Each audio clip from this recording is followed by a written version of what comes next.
Hey data fans, Reed here. Today I'm going to show you how to transform a matrix or standard Power BI table into something where you can actually control the conditional formatting to highlight any of the top, middle, or bottom values, either through using a ranking function or a min and max function to see variances to those ranges themselves. You can see in front of you here, what I've built in is something where I can actually control, in this case, a slider that lets me use a slicer to be able to calculate and indicate the bottom or top values of the ranks, and then it changes the colors in the table accordingly to highlight those.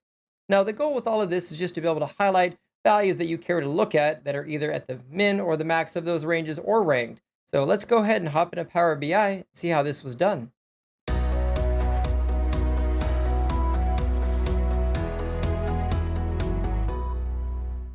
So to start the conversation, I want to explain the pain point that we have before we get into the solution.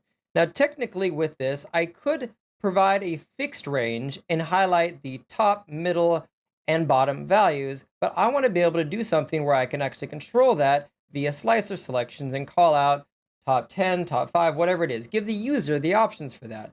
So again, technically, I could come to cell elements and do something where I do background color, and I could use the percentage and say less than or equal to, and I could set it up into here. But unfortunately, once you establish this, that's baked into the visual. So you can't really change it from a user perspective. So what I did is I created a series of measures, and then I just flagged if it's in the top, in the middle, or the bottom. I gave it an assigned number, and then basically says if it equals that fixed number that's coming from the measure logic, then it's going to return, in this case, either green or red or yellow for the middle. So let me show you how I built those. Now, some DAX calculations are involved. In this case, I technically have a table that actually works at both the subcategory level and the category level. So it works at two levels, but the entire visual itself is product category, subcategory, and month and year. So given this context, what I started to build is the rank top and bottom measure. So I essentially used the rankx function for the category level and the rankx function for the subcategory level, and basically just summarize the table, product category, month and year. I removed the filters, as you always need to do with the rank function, and basically just calculate the rank for these entities that we have in the table per cell that is in there. So that's the category rank, this is the subcategory rank, and then I just use the isInScope function to determine row by row in that visual, is it looking at the subcategory, return the subcategory rank, otherwise the category rank. Now, just to show us this data, let me go ahead and put the top rank in here just temporarily so you can see there's those numbers in there. So all of those numbers are running in the back end to basically give me the ranked value, either, again, subcategory level across all the subcategories or the category level itself. So that is the invisible hand moving in the back end, calculating those values for me. So I did that for the top. I also similarly did that for the bottom. The only difference is I changed this to an ascending order rather than descending. I made sure that ties are kept. So if 5 of them are ranked 5, it will still qualify. But otherwise, identical pattern, top and bottom. And what I did is I created 2 parameters for this. So notice that I have a parameter here, top rank, which is the parameter rank top over on the data section. And that was done via the modeling tab. I used a numeric range parameter, and I just set it between 0 and 20 for the value. And of course, those, when you build them, automatically come with something that will essentially fetch whatever is coming from that slicer. So that is in here as a hidden measure that came with my what if parameter. So now, given the context of the initial calculation to determine what the value rank is, the slicer that lets me change that value. Now, if I come over, select this calculation to discuss the actual rank labeling that I need to indicate whether or not it's in the top section, middle section, or bottom section for qualification. So opening this up, here are my 2 values that I'm grabbing from my parameter slicers. So that's basically just telling me what's the top rank range that I want, what's the bottom rank range that I want.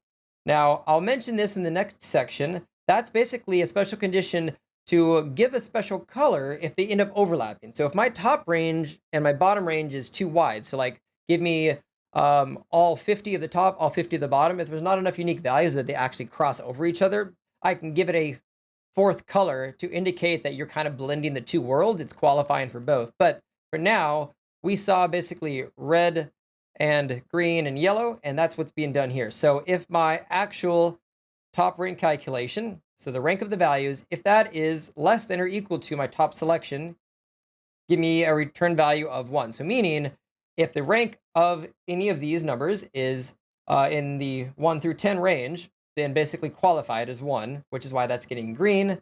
And then alternatively, if the bottom rank selection is less than or equal to the bottom one for that alternative ranking for the top, or sorry, for the very bottom section, that will get 999, which is the ones that are getting colored red. And anything left gets labeled as 555, which I have identified in here. Go into background color. That's just inherently going to get a light yellow color. So that's how I essentially set this up. It was something that I needed, like with most of my videos, to build for a client, but they wanted the ability to select and highlight things that were in a ranked section. And I can go all the way up to, in this case, I think 50. If I go up to 50 here, and you can see now, if I get the overlapping where I have too many top ranks and bottom ranks, I wanted to ensure that those colors would call out the fact that they're kind of now blending together. So we'd probably want to just decrease those values between the two of them to make sure that there's no overlap happening between those ranges. Now, the thing that I also wanted to build for this, to come to another thing, is what about if instead of by the rank number, we wanted to do that by a percentage as well? So I'll get to that. I'll also just show you, by the way, that these values can also be applied to the subtotal levels. So you have a choice of whether or not you want to show one level at a time. On this one over here, we can choose, and it's defaulted to just showing at the lowest level visible. But if you wanted to be able to show it at both levels, because it will qualify based on the measure that I've written, come to cell elements. If you go to background color, just make sure that values and totals here is selected. Now, coming to the next section that I wanted to talk about, I'm going to go to the top, middle, and bottom percentage here. And in this one, I'm going to showcase how to actually do that by the max and the min. So similar process, but it's by the percentage rather than an actual ranked value. So as we increase that here, we can see the values will start to increase in the visual itself to call out any of the top and the bottom with the percentage callouts that you want to do. And similarly, if we did the bottom, and if we increase it enough, of course, we're going to now start getting the brown color that blends into there. Now, the only difference really with these, as we're calling all these values out and bringing this up, there we go, is just the fact that I've slightly tweaked the min and the max. So instead of using rank X, I'm using a max X function in both the category and the subcategory, but otherwise everything's identical. So same exact pattern basically as the ranking functions, but using max instead with that. And in this case, the field parameter or the what if parameter that I'm using in this visual is really just another one where it's between 0 and 100 based off of a percentage. So generate series starting from 1% to 1.01, because technically this is the only way you can get to 100%. The value here needs to be one above the max the slider is going to hit.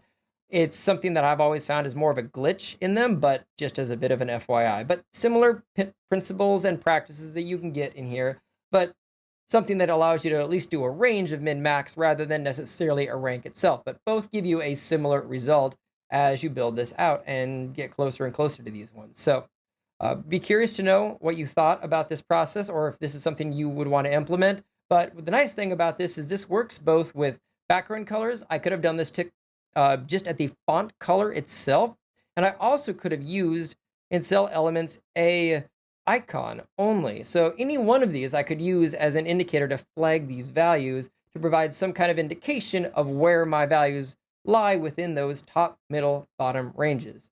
But I'd love to hear your thoughts. Feel free to drop those down in the comment below. Let me know how you might want to use this, or if there's any other things you can think of as some variations of it. Always love to hear that. As always, check out some of my related content here in the upper left for related videos. And as always, liking, commenting, sharing, and subscribing to my channel will continue to help this grow and for me to get additional views, to get some organic growth. And otherwise, I look forward to seeing you all in my next video.